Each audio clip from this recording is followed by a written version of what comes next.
Benvinguts a la història de la Copa Amèrica. Un serial impulsat per la Fundació Barcelona Capital Nàutica. Tots els secrets de la competició esportiva més antiga de la història. A la canya, Nacho Gómez Zarzuela.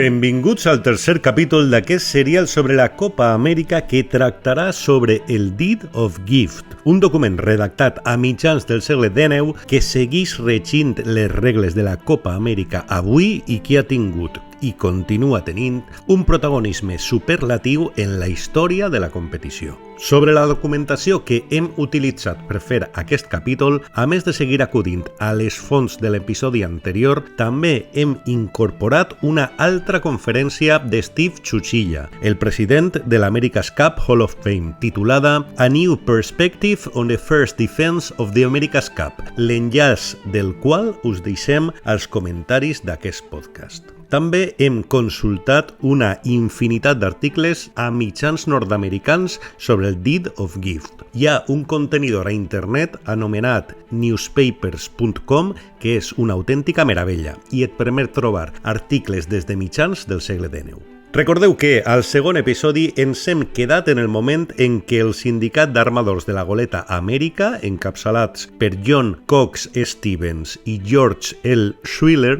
tornen triomfants al continent americà amb la gerra de les 100 guinees sota el braç i decideixen donar-la al Club Nàutic de Nova York. Aquesta donació s'articula mitjançant un document que regula, a més, les regles que han de seguir aquells desafiants que vulguin aspirar a arrabassar al Club Nàutic novaiorquès la gerra de les 100 guinees. Sí, ja estem parlant del mític Deed of Gift.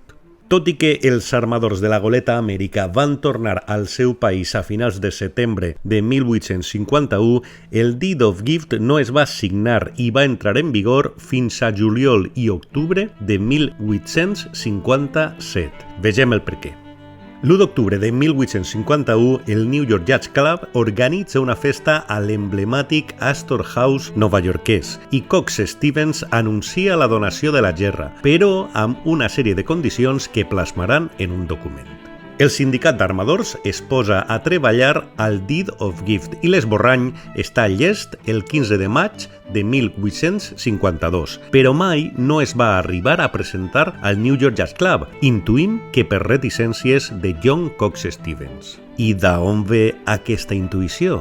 Ve de que al juny de 1857, 5 anys després de la redacció del document, mor John Cox Stevens i als pocs dies George L. Schuyler va amb el Deed of Gift al New York Yacht Club i aconseguís que el 8 de juliol el club novaiorquès doni per bona la còpia, se signi per les dues parts i s'enviï una còpia a tots els clubs nàutics del món per si volen aspirar al desafiament. El Deed of Gift és un document que amb prou feines ocupa un parell de folis, sorprenentment breu per a la importància històrica que ha tingut posteriorment, però està magistralment redactat. De fet, en més d'un segle i mig d'ús, només s'han introduït 2 petitos matisos per part de la Cort Suprema de Nova York. Una el 1956 i una altra el 1985. Bé, doncs som-hi. Tinc el document aquí davant. Exactament el que hi ha penjat a la pàgina de l'America's Cup que condueix a un document de Google. I el primer que diu el Deed of Gift és que el club no es pot quedar en propietat mai el trofeu. És a dir, la copa es dona perquè sigui l'excusa per establir una competició amistosa perpètua entre països estrangers. L'objectiu d'aquesta primera normativa és clar, i és que ningú tingui la temptació d'aconseguir la copa i quedar-se-la per a tota la vida. No, en cas que un club faci això, és a dir, que impedeixi que es posi en competició la copa, un altre equip, un altre club nàutic, podria anar a la Cort Suprema de Nova York i aconseguir que la copa fos alliberada. El segon punt del Deed of Gift diu que qualsevol país que vulgui participar a la Copa Amèrica ha d'estar representant un club nàutic i un club nàutic que tingui una regata anual, que celebri anualment la seva regata per impedir que es creïn clubs fantasma per competir. Aquest va ser el cas del tristament famós Club Nàutic Espanyol de Vela, que va fer que l'oracle protestés davant la Lingui per la Copa Amèrica de 2010. La Cort Suprema de Nova York li donés la la raó i al final s'hagués d'acudir a un litigi pels termes del Deed of Gift.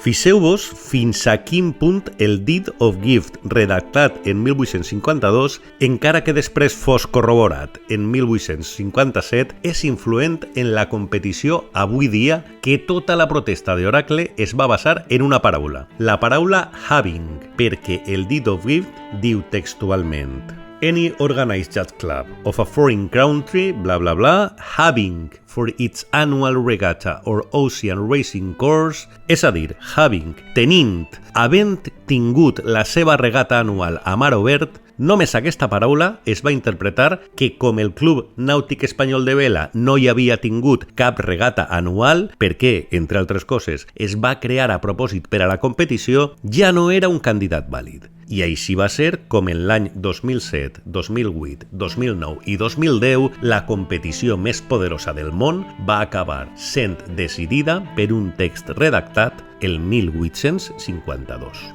El segon matís important també d'aquest punt és tenir la seva regata anual a mar obert, perquè aquest va ser el motiu que la Lingui no pogués celebrar la Copa Amèrica quan la va guanyar a Suïssa. Com que no tenia mar obert, es va haver de buscar un país amb mar, que en aquest cas va ser Espanya, i una ciutat com València, per poder albergar la regata. Tot això també per una línia d'un text escrit fa més de segle i mig. La veritat és que és boníssim. I en aquest punt també hi ha una altra dada important. El Deed of Gift diu que el país que hi participi o qualsevol club nàutic que hi participi representant un país ha de construir el seu vaixell al propi país d'origen, és a dir, no pot estar construït en un país estranger. I aquest matís d'on ve? Ve de Canadà. I és que resulta que el primer país estranger al marge de la Gran Bretanya, evidentment, que va intentar desafiar els Estats Units per treure-li la gerra de les sanguiners va ser Canadà. Però què passa? Que els canadencs van acudir amb equips no gaire potents, més aviat febles, i els vaixells dels quals estaven construïts a Amèrica a imatge dels americans, amb constructors americans. Aleshores, George L. Schuyler, que encara estava viu per aquella època, va dir: no pot ser, determinarem una regla perquè els països que vulguen competir almenys construeixin el vaixell al seu país. Bé, doncs anem al següent punt del Deed of Gift, el que marca les eslores dels vaixells. Aquí estableix una diferència entre si els vaixells tenen un pal o dos pals. Si el veler té un pal, ha de fer entre 44 i 90 peus, i si té dos pals, ha d'estar entre 80 i 115 peus. Després, el Deed of Gift també estableix que el desafiant, l'equip que vulgui arrabassar-li la gerra de les sanguiners al defensor, ha d'avisar amb un mínim de 10 mesos d'antelació i li ha de donar una sèrie de característiques del vaixell amb el qual vol competir. Això va ser un gran avantatge per als defensors, sobretot en els primers anys de la competició, perquè sabien exactament amb quin vaixell podien anar a desafiar-los i podien tenir un marge de maniobra més gran per intentar presentar un model amb què obtenir cert avantatge. El document també estableix, i això és molt curiós, una limitació de dates en funció de si el desafiament es produirà a l'hemisferi nord o a l'hemisferi sud, i és que el Deed of Gift prohibeix les regates a l'hemisferi nord entre l'1 de novembre i l'1 de maig i les prohibeix a l'hemisferi sud entre l'1 de maig i l'1 de novembre. És molt curiós aquest assumpte. Jo imagino que seria per un tema dels temporals i els alicis a la cruïlla de l'Atlàntic, per si algun vaixell hagués de travessar. Però mira, si algú té una idea de per què pensa que es va fer aquesta normativa, que ens avisi, sisplau. I finalment, el Deed of Gift, com a últim punt interessant, després té diversos paràgrafs legals però que no aporten res d'interès a la competició, estableix els termes en què es disputaria un match en què no hi hagués acord.